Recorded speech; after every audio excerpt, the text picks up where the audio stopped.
Hi everyone, मैं हूं दीपक कुमार चौधरी। इस वीडियो में मैं आपको 65वीं बीपीएससी 2019 के प्रारंभिक परीक्षा में पूछे गए सभी इंडियन पॉलिटी यानी कि भारत की राज्य व्यवस्था से सभी प्रश्नों का डिटेल्ड एक्सप्लेनेशन बताऊंगा। और ये वीडियो समान रूप से उन सभी एग्जाम्स के लिए महत्वपूर्ण है जिसमें इंडियन पॉलिटी से क्वेश्चंस पूछे जाते हैं। तो चलिए शुरू करते हैं। देखते हैं पहला प्रश्न, भारत के वरीयता क्रम में निम्नलिखित में से कौन पहले आता है?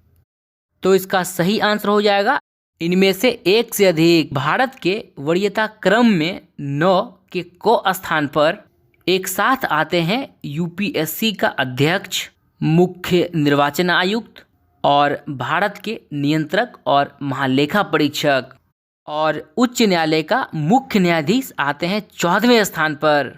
देखते हैं दूसरा प्रश्न, निम्नलिखित संवैधानिक उपचारों में से किसे पोस्टमार्टम भी कहा जाता है?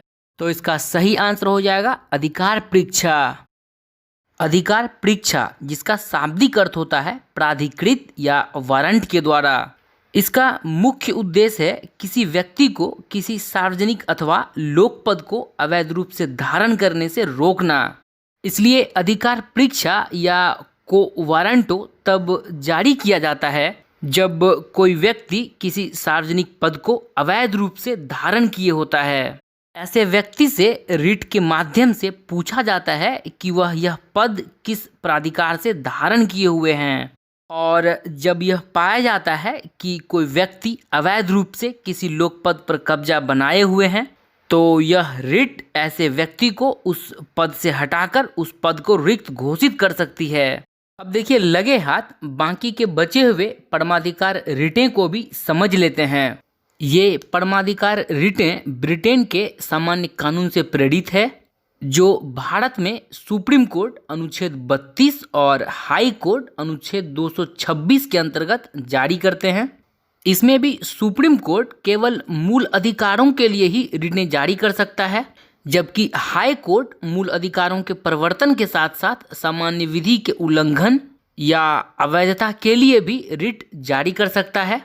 यानी रिट के संबंध में हाई कोर्ट को सुप्रीम कोर्ट से ज़्यादा शक्ति है। पहला है बंदी प्रत्यक्षीकरण यानी हैवियस कॉर्पस। इसका शाब्दिक अर्थ होता है विरुद्ध या गिरफ्तार को सशरीर न्यायालय के समक्ष प्रस्तुत करो।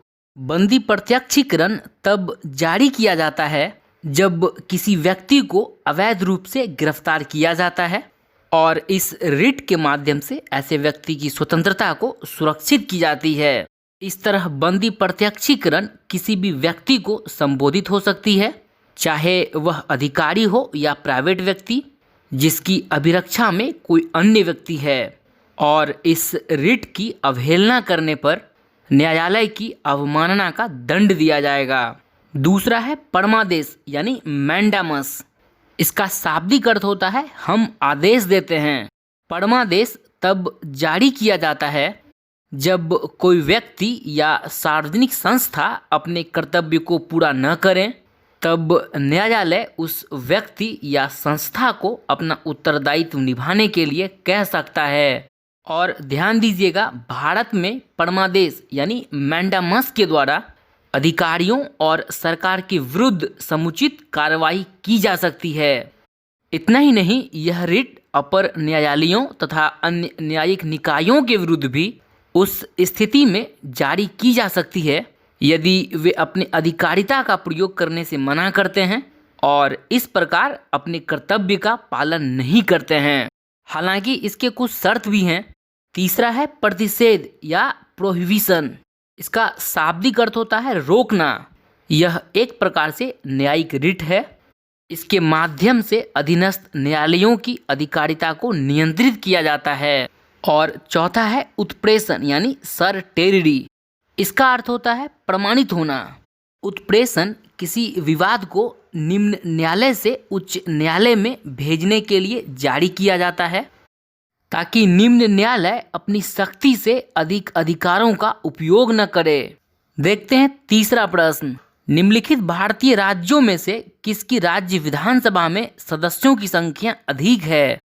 तो इसका सही आंसर हो जाएगा हिमाचल प्रदेश 68 सीट। चूंकि अरुणाचल प्रदेश, मणिपुर और मेघालय में विधानसभा सदस्यों की संख्या एक समान यानी कि 60 है।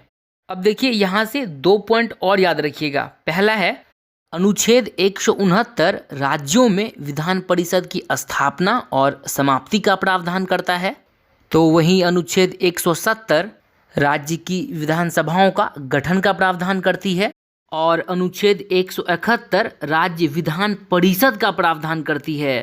दूसरा पॉइंट है भारतीय राज्यों में सबसे अधिक विधानसभा में सदस्यों की संख्या है उत्तर प्रदेश में 403 विधानसभा सीट और सबसे कम है सिक्किम में मात्र 32 विधानसभा सीट और बिहार में है 243 विधानसभा सीट। देखते हैं चौथा प्रश्न, आम आदमी पार्टी, तो इसका सही आंसर हो जाएगा इनमें से एक से अधिक। चूंकि आम आदमी पार्टी एक पंजीकृत पार्टी, एक राज्य पार्टी तथा क्षेत्रीय पार्टी है। देखते हैं पांचवा प्रश्न, सरकार की संसदीय व्यवस्था के विषय में निम्नलिखित में से कौन सा वक्तव्य सही है? तो विकल्प के अनुसार इसका सही आंसर हो जाएगा इनमें से एक से अधिक। चूंकि विधायिका एवं कार्यपालिका दोनों स्वतंत्र हैं और दूसरी चीज विधायिका कार्यपालिका के प्रति जवाबदेह है क्योंकि कार्यपालिका विधायिका का ही एक अंग है। देखते हैं छठा प्रश्न, निम्नलिखित में से किसका निर्माण पंचायती राज व्यवस्था के तहत हुआ था? तो इसका सही आंसर हो जाएगा ग्राम पंचायत।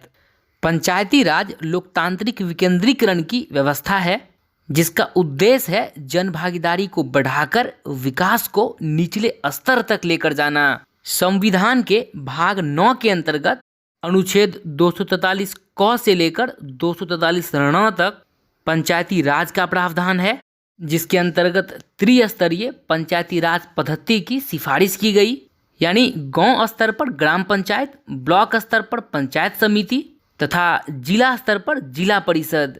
और 73वें संविधान संशोधन अधिनियम 1992 के द्वारा संविधान के भाग 9 में 16 नए अनुच्छेद तथा अनुसूचियों में 11वीं अनुसूची जोड़ी गई जिसके अंतर्गत 29 विषयों का उल्लेख किया गया है।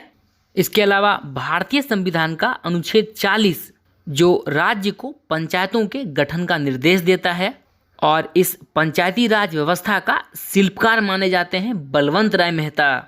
और इस तरह पंचायती राज व्यवस्था का पहला प्रयोग पंडित जवाहरलाल नेहरू द्वारा 2 अक्टूबर 1959 ईस्वी को नागौर राजस्थान में किया गया था।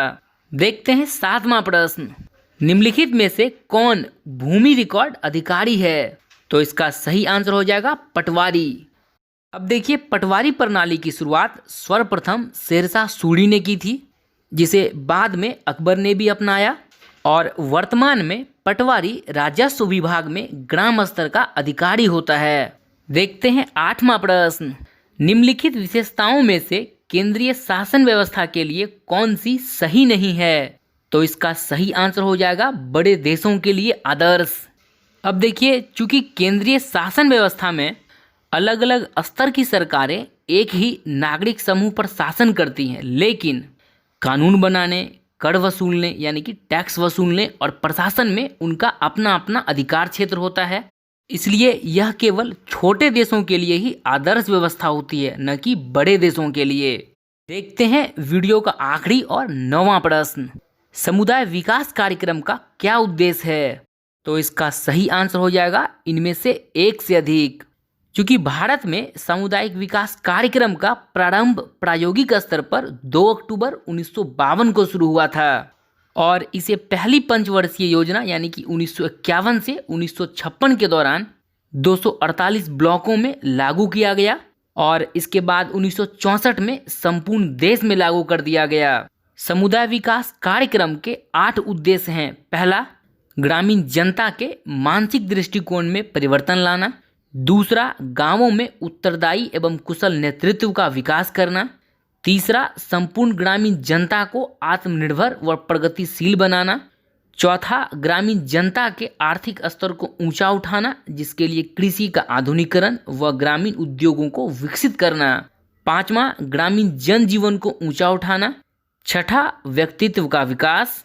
सातवां शैक्षणिक सुविधाओं का विस्तार करना और आठवां है ग्रामीण समुदाय के स्वास्थ्य व हितों की रक्षा करना।